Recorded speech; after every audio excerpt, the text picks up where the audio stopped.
Good morning, Yu-Gi boys and girls. Happy Saturday. Welcome to today's edition of Ghost Second Saturdays. Today we're going to be piloting Sky Striker, a very technical deck that requires a high skill ceiling. But this deck is really a great way for any player to improve their technical aspects in the game. So it's not a simple deck like Crusadia's, where it's just link climb and no TK. This deck requires that you understand your matchups, understand the meta. This deck really requires you to be an all-around good player. So I highly recommend that if you need to improve your play in Yu-Gi-Oh, pick up this deck, give it a shot, play it for a few weeks, play it online, really get a good feel for it. This deck kind of forces you to become a good player. So I highly recommend playing it. It's also a lot of fun because there's no like insta win with this deck. There's certainly ways that you can OTK if you have the right stuff, but for the most part, you're going to be grinding it out with your opponents and slowly whittling them down until you win by just overwhelming them with the advantage that you get. This deck tends to be very control-y, very grindy. So you have to be very patient, and you have to know when to hit certain things know when to hit certain decks at what point. With that being said, I want to give a quick note. When we're doing these Go Second Saturdays, most of the time these decks are not the most optimal. Certain ratios are going to change with as the meta shifts here and there. Some players may prefer one engine versus another. Some players will prefer one hand trap over another. These are just generic deck profiles in order to give you guys a understanding of what the deck can do. You guys can take it, play around with it here and there, see what really works for you in your locals. So with that being said, let's get into the deck profile real quick. Starting off, we have 3 copies of Sky Striker Ace Ray. This card is amazing. Ray is Bay, as they say. So, Sky Striker Ace Ray, if you've never read this card, quick effect, you can tribute this card, special summon 1 Sky Striker Ace monster from your extra deck to the extra monster zone. While this card is in your graveyard, if a face-up Sky Striker Ace and Link monster you control is destroyed by battle or leaves the field because of an opponent's card effect, you can special summon this card. You can only use each effect of Sky Striker Ace Ray once per turn. Sky Striker Ace Rose, she's really mainly in here because she's another way to get into your Link monsters. However, she does have some pretty relevant effects. Every once in a while, they do pop up. If a Sky Striker Ace monster is normal or special summoned, except for Rose, and except during the damage step, you can special summon this card from your hand. If an opponent's monster in the extra monster zone is destroyed by battle or leaves the field because of your card effect while this card is in your graveyard, you can special summon this card. And then you can negate the effects of one face-up monster your opponent controls until the end of this turn. You can only use each effect once per turn. Like I said, the effects do pop up. However, she is mostly there just to be a name. 3 copies of Nibiru just as a trade-off hand trap. 2 copies of Ghost Ogre, really strong in this meta. You could even bump this up to 3 if you really feel like it. However, it's not necessary, but Ghost Ogre is a very strong hand trap. 3 copies of Ash Blossom, the most generic hand trap there is in the game. Gotta have this card because like I said, you're maximizing on those 1-for-1 trades you're trying to hit. You're trying to hit your opponent in spots where they're going to not set up their most optimal board. We are playing the DPE package, so 1 Celestial, 1 Dasher. I have seen a lot of people go for Plasma, but I mean, it's dealer's choice, really. So if you don't know what the Sky Striker cards do, all of them have this clause where if you control you have to control no monsters in the main monster zone in order to activate them, first off. Second, if you have 3 or more spells in your grave, then you gain a secondary effect with the card. So, Widow Anchor, target 1 face-up effect monster on the field, negate that face-up monster's effects until the end of this turn. Then if you have 3 or more spells, you can take control of that monster. Widow Anchor is a great way to get a 1-for-1 trade on a negate or an interruption of a monster. It also, in the later game, helps you get more advantage so that you can attack in for more damage or link climb into bigger guys. 2 copies of Afterburners. Target 1 face-up monster on the field, destroy it. Then if you have 3 or more spells in your grave, you can destroy 1 spell or trap on the field. We have 2 copies in here because right now the Brave Engine is so prevalent, so this just trades with a Griffin or any other negate that they sit on. As well as in the later game, you are able to clear that back row a little bit. 2 Area Zero. We're playing 2 because we have 3 Nibiru. We need extra ways to get this card out of our main monster zone, other than relying on drawing into a Sky Striker monster or maybe even a hand trap. Shark Cannon. Target 1 monster in your opponent's graveyard, banish that monster. Or if you have 3 or more spells in your grave, you can special summon that monster to your field instead, but it cannot attack. That is a very important clause.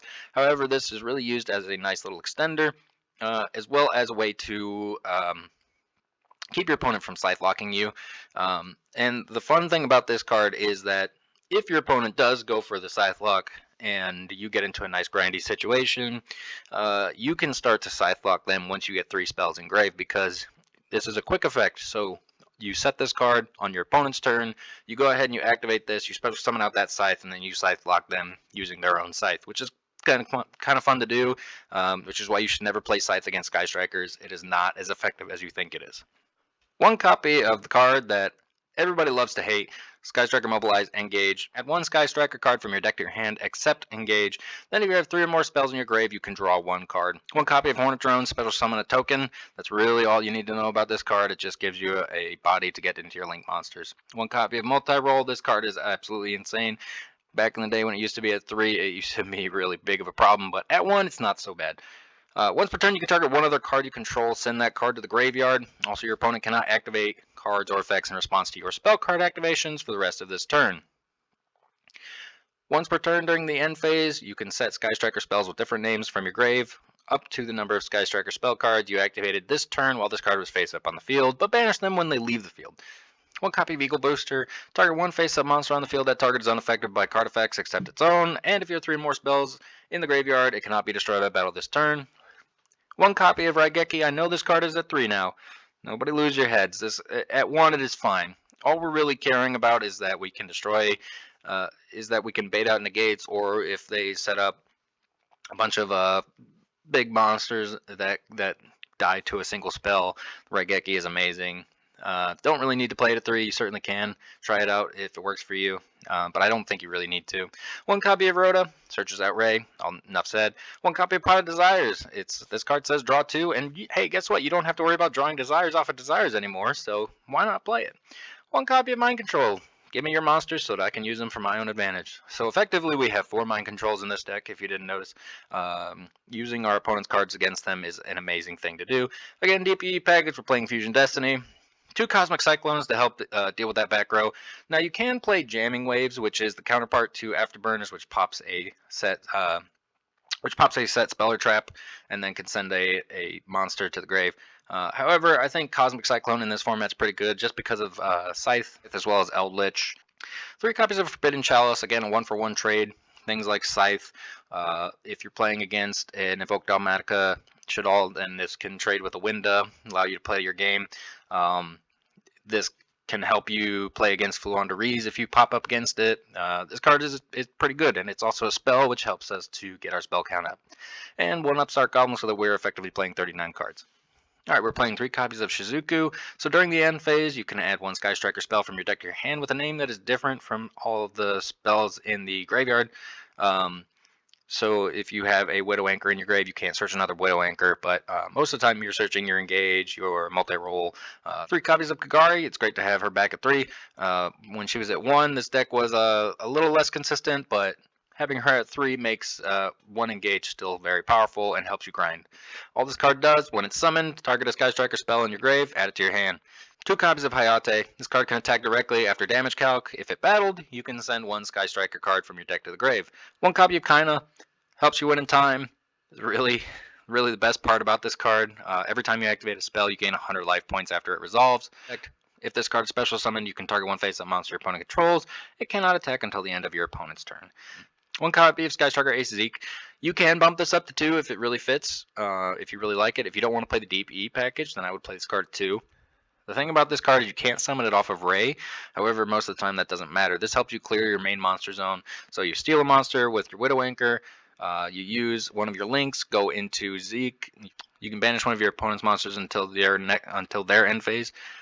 So it helps you clear that board out a little bit. It gives you a link 2 to go into a link 3 to go into something bigger.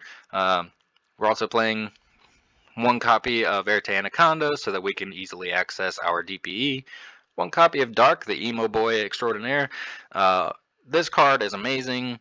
And then we got 1 copy of Nightmare Unicorn to help spin back, and it's also a link 3 so that we can pump up our access code talker that extra 1,000.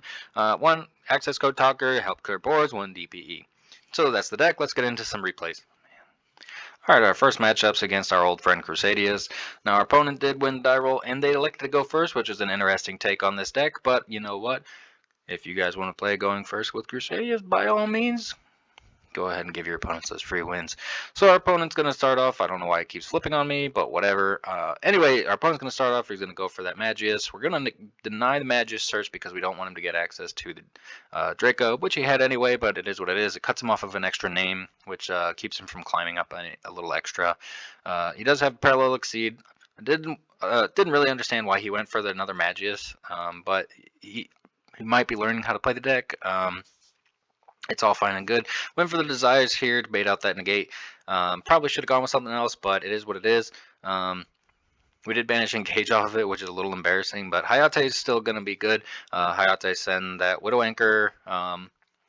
Widow Anchor add back off of Gagari. Then we're going to go for Shizuku. Shizuku, we're going to add that Shark Cannon.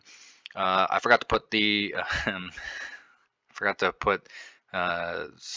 the auto toggle off so that I could activate it, but it's fine. We're in a very grindy game state, so we should be good. He's going to go ahead and attack into our Shizuku. We're going to Ray, get back, and go for another Shizuku. Interestingly enough, he didn't negate that Shizuku, so we'll get that search. Go for Afterburners here. This I don't really understand why he would protect with power instead of Arborea, but it is what it is. Go ahead and negate the Arborea. I Ghost Ogre here. I Ghost Ogre here, and I totally forgot that it's unaffected, but it is what it is. We're going to go ahead and go for DPE. Very simplified game state against Crusadia. All we need is that one single pop, and we're able to win no matter what. Crusadia is fairly cut and dry, so this game state is very favorable for us. He's going to go for that Bagooska, which is kind of irrelevant, but it's fine. We're going to pop that Equimax so that he doesn't get the extra attack boost, and then Bagooska is going to summon. DPE would get destroyed here at the end phase anyway because of the Fusion Destiny effect that got copied from Anaconda. But we are in such a grindy game state that it would have been okay no matter what. We would have negated with Widow Anchor and taken it and then just attacked for game anyway. So it is fine. Going for DPE, cutting ourselves of that Ray and our links, in that situation is perfectly justifiable because Crusadia, again, knowing your matchups so important. Crusadia cannot play with only one card. I promise you they cannot. If they have one card, they're done. All right, our next matchup, we're going up against Frogs, and they did not exactly open up a very optimal hand. However, Totally Awesome is still a very powerful card. He is playing this Ghost Sister and Spooky Dogwitch, which I think is cute. This card is terrible. Don't ever play this unless you're going into time. And even then, like, you could have played so many other cards. But I will admit I have played this card in the past because we have some slow players over in our locals. But it is just not worth it. Don't play this card, guys. We did also open a very, very bad hand. We have no starter cards. Nibiru is not the best against this deck because they're not going to get to that 5th summon on their first turn. He only opened up 1 trap, which is fine, but still, it's a bit rough. So he's going to go ahead and go for Swap Frogs and Ronin Totem. Bring back that swap, Specialist another swap, swap send, and this just gets them advantage so that they can go in for a Totally Awesome. He's going to set 1 and pass. So not an overly oppressive board, but it's still powerful nonetheless. I don't understand why he went for Swap Frog and send Dupe, but hey, whatever. He's probably just trying to get extra names in the grave. We're going to go for that Afterburners pop. We'll negate with the Forbidden Chalice so that we can get the pop. He's going to get that Swap Frog back, but it's fine. We're going to go for Ray here. Again, Ghost Sister and Spooky Dogwood is so bad. He's going to go for IDP. I think he was trying to protect his life points, but Hayate can attack direct, so it's fine. We're going to send that Eagle Booster just in case he has something like an Ash. Kagari, get that Eagle Booster back, go for Shizuku. We're going to set ourselves that Chalice, and we're going to search Engage, like I was telling you guys you should be doing. He's going to go ahead and do normal Frog stuff. I'm going to end on a Totally Awesome, which is okay, it's fine. Totally Awesome isn't that scary. We're going to go ahead and nib here to bait out that Totally Awesome. He's going to set it, which is fine. He's going to go for a DPE. Hey, if you want to cut your life points for me, that's fine. DPE is going to punch over and summon. We're going to summon back Ray. We're going to go ahead and negate the DPE so that we can get a He's going to set one. We're going to go end phase Shizuku, and our opponent sees the writing on the wall. At this point in the game, we have just gained way too much advantage for them having that engage. DPE is just not enough to really contest against Sky Strikers. All right, in our next matchup, we're going up against Trap Tricks. They open a very subpar hand. We don't exactly have the most amazing hand either, but we're going to draw off the top. We're going to get another Ash Blossom. Can't really play here, so we're just going to set a card and pass. It doesn't look like he has anything either, so we're just going to sit here and stare at each other for a while. We're going to go ahead and normal summon that Rose, but walk right into a Floodgate Trap Hole, which kind of sucks. It is what it is. Going to go for that Harpies to clear our board. We did set a bluff. You never expect them to have the Harpies, but there it was. We're still fine. We're still in a very simplified game state here. We're not in any danger of being OTK'd. He's going to go ahead and negate the Ash Blossom, which, hey, cool, fine. We baited out another back row. Going to go for Sarah. Sarah doesn't really do much because we don't play any traps. And we're going to go ahead and pop with Raigeki, summon back the Rose. He chose not to negate the summon or floodgate it or whatever. Which is fine. So we're going to go ahead and go into Kagari. I wasn't really trying. I was just trying to bait out extra cards. So we're going to go ahead and get that Ray.